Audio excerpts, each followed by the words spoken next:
Bonjour à chacun, bonjour à tous et bienvenue à la revue de presse. La danse des prix de l'essence s'installe chez nous au Bénin. À la station, il y a eu hausse des prix. On entend en chœur Soleil Bénin Info et plusieurs autres de ses confrères, à savoir le matinal, qui donne les raisons de ce réajustement opéré par le gouvernement. L'affiche du jour qui précise que le prix de l'essence passe de 650 à 680 francs le litre. Ce réajustement se fait également quotidiennement aux abords de nos voies.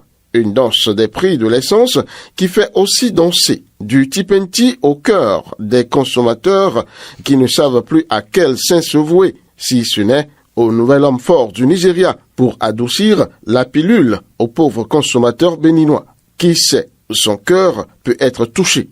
Mais pour l'heure, Ahmed Bola Tinubu est préoccupé par le brasier nigérien qu'il veut éteindre par tous les moyens, et même par le feu des armes s'il le faut, à l'expiration de l'ultimatum imposé par la CEDEAO, la communauté des États de l'Afrique de l'Ouest.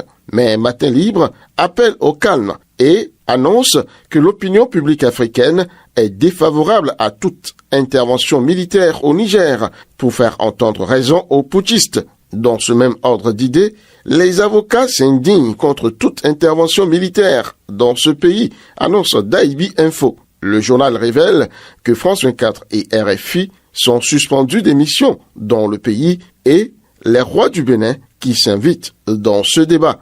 Tout ceci fait dire à la Nouvelle Tribune que face à la crise au Niger, la CEDEAO est au pied du mur, incapable d'avancer en d'autres termes.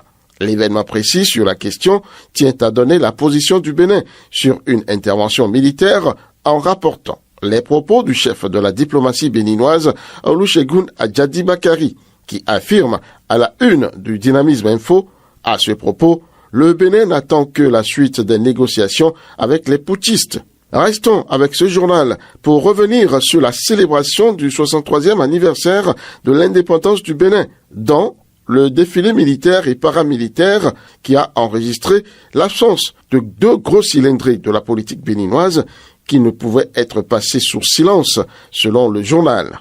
Absence des anciens présidents Boni Yayi et Nicéphore Dieudonné Soglo, un vide qu'on ne saurait combler. Nicéphore Soglo que Dr Raoul Glessoubé appelle à célébrer de son vivant, à la une du journal, l'événement précis. Éventuel troisième mandat, Patrice Talon n'est pas intéressé. Wilfried Léandre Rumbedji lève tout équivoque à ce propos, relève Soleil Bénin Info. Finissons cette revue par le cri de cœur de Garia Saka, ancienne détenue politique, à la une du journal Le Flambeau.